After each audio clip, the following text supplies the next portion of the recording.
In the past, we've negotiated with quite detestable dictators like Chairman Mao, Gaddafi, Arafat. Arafat responsible for the terrorist attacks against civilians, Pol Pot, a bloodthirsty maniac, and so on. So why are we not negotiating with Putin? Well, there's a second problem with Putin. Not only is the war in Ukraine unfolding in real time, and we can see the consequence of Putin's aggressive invasion, but we also know that Putin's signature is on the bottom of quite a number of agreements. There's an agreement to respect Ukraine's borders, which Putin walked straight through. So Putin is known as somebody who doesn't keep his word. So there is a fear that negotiating with Putin, treating him as a responsible individual on the world stage, is simply not realistic when we can see what he's doing, when we know his signature has no meaning, and when getting involved, getting in bed with Putin, is to soil one's own sheets. And why would any national leader want to do that simply for the sake of peace? Because it comes across as appeasement. And when Putin launched his war, he could not possibly have imagined, I think, that all the actions that he takes would play out in real time, that we would see the aerial strike of the Mariupol theatre, where women and children had sought refuge from bombings. We would see the constant attack on civilian structures and homes, flats, a constant destruction of these. And Putin must take responsibility for all of that disaster. So we could negotiate, for example, with Putin, with Lavrov, with Polyansky, with Antonov, and all these people who lied to the world about Bucha. Putin can say, why aren't they negotiating with us? Because these people are international thugs, demonstrated by the television images that we see on a daily basis.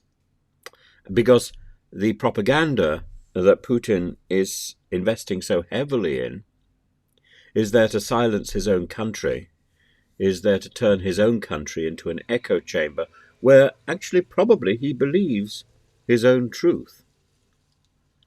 Since February the 24th, 2022, the first day of the Russia-Ukrainian war, the main images of that war have been the destruction that Russia has wreaked on Ukrainian civilians.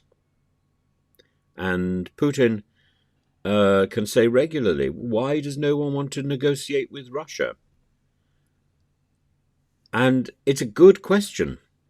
It's a really, really good question, because the sensible route would be to get round the table with Russia, not necessarily for Ukraine to get round the table with Russia, but for other nations in the world to get round the table with Russia, and to beat out some sort of common sense. But it's really difficult when we see what Russia is doing on a daily basis. And it's really difficult when we equally can appreciate how Russia is pounding its own citizens with propaganda and convincing itself that it is righteous when clearly it is not. And it's that level of self-deceit. Do you want to participate in that level of self-deceit, which starts off by saying in negotiations that we will not concede, Russia will not concede territory that it is already annexed in Ukraine? Now, there are two points that I would propose in moving forward. The first is that we should be talking to twits. We should always talk to twits. We should talk to people, even if we don't share their point of view, because we need to defy the echo chamber. Point one, that's a matter of principle. Point two, although Ukraine, I think, is in no position to talk to the maniac that is hammering on their gates and walking through their garden, and has invaded their kitchen and so on, why should we talk to the robber?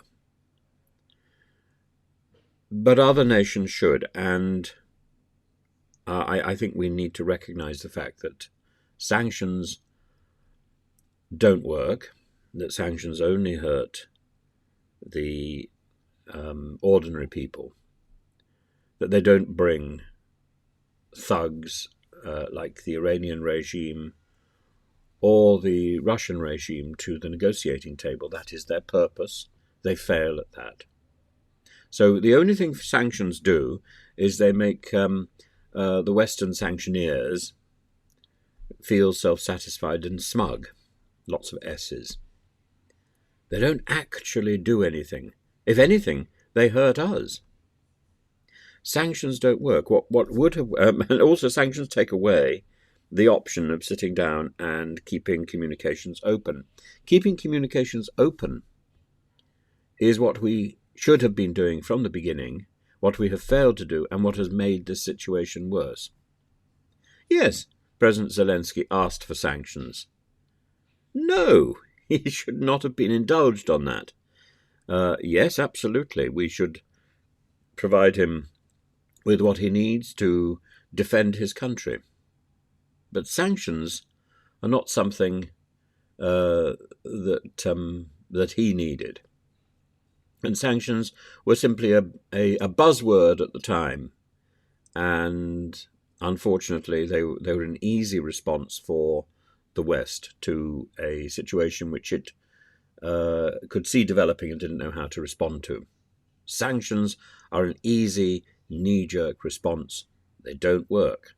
It would be a great point if the world conceded that this was a mistake.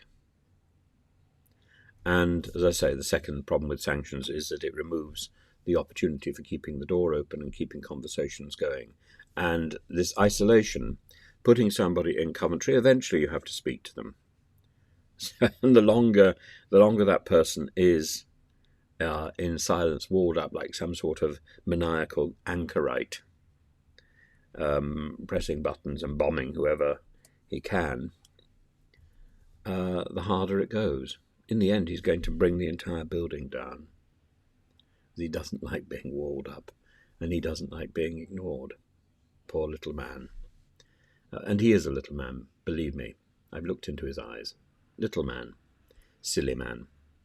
Can we negotiate with anybody else in Russia? Well, actually, nobody from his regime at the moment.